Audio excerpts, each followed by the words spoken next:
Pasagutin na natin si Attorney Rino Abad, Director ng DOE o Oil Industry Management Bureau. Attorney David tuloy, Attorney Abad, magandang umaga po. Magandang umaga po sa inyong programa sa ating mga kababayan. Ba't naman ganyang kalaki? Itinaas na yan, Attorney. Attorney? Well, ito ho, mataas-taas ho ang naging effect ng adjustment. Remember na ito yung onset ho ito, Sir Melo, no, nung hindi ho ito karaniwan na nangyari dahil nga sweeping ho ang naging sanction ng US against Russia. Ang estimate ho ng mga oil reports, ang tatamaan dun sa sanction ay around 1.6 million barrels of crude oil per day. Mm-hmm. At ang oil products, initially, ang estimate is 180,000 barrels per day. So in other words, yung pinag-usapan dati na mayroong estimate na oversupply sana ngayong first quarter na mga 800 to 1 million barrels per day, ay nabura na ho yun at mas malaki pa nga ho yung subject sa sanction. Ito ho ay dala na rin ng mas problematic na sitwasyon sa transport kasi ang estimate ho dyan is meron hong mga tankers na sanction din ng US at ito naman hong mga tankers na to ay ini-implement na, for example, malakihang hong customer ng Russia crude oil at tayo ho ay isa doon na nag-i-import ay yung China. Itong China nag-implement na ho ng ban sa lahat ng mga tankers na pasok doon sa sanction. Hindi na ho welcome doon sa mga ports ng China na mayroong mga refinery. Opo. Ibig sabihin, Attorney, ibig sabihin nakisama yung China sa sanction ng US sa Russia. Ganun ba yun? Hindi natin alam kasi before hindi naman sila sumunod sa mga sanction na yan. Tinatanggap pa rin nila yung Russian oil. Silang dalawa naman yan ang malakihan, si India at saka si China. But this time around, probably because of President Trump, nag-i-implement ho sila ng ban. So, yan ho ang pinakamalaki hong naging development sa oil na hindi ho natin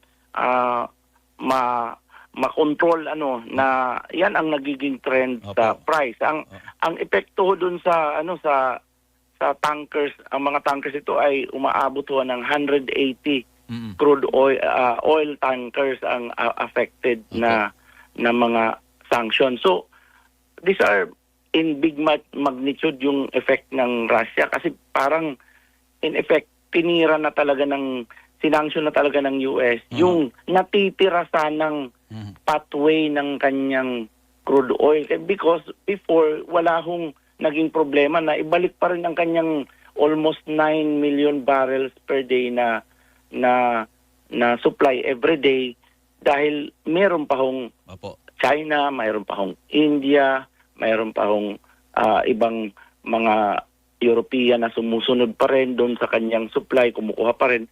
But this time, initially, ang impact kaagad na estimate ay 1.6 million kasama na ho kasi yung mga tankers.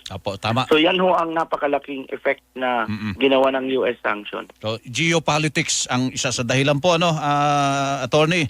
So, well, yan ho ang naging immediately nakita na ho natin ang trend na napakataas ho kaagad ang naging increase ng price. But of course, again, ito ho ay fundamental in nature kaya may anong mangyayari, makaka-recover naman yan kasi ang OPEC Plus mayroon hong 2.2 million na planong ibalik Kaya lang, minove na nga nila ng April 2025 yan dahil tagal pa rin, merong oversupply. Okay.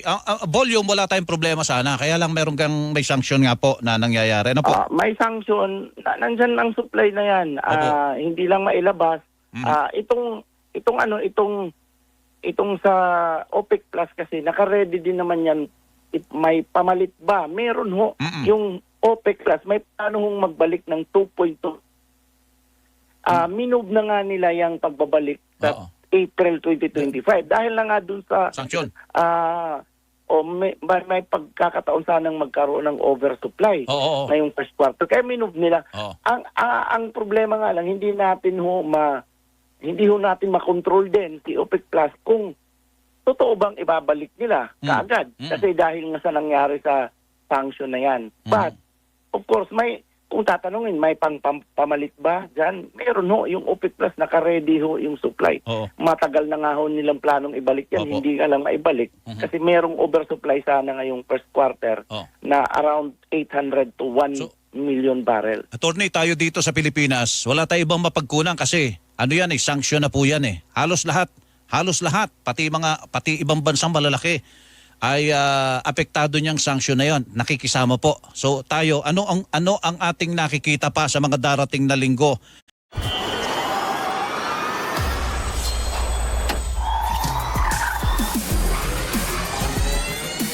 Dare to experience 100% electric rush. From the thrill of the racetrack to the excitement of the everyday.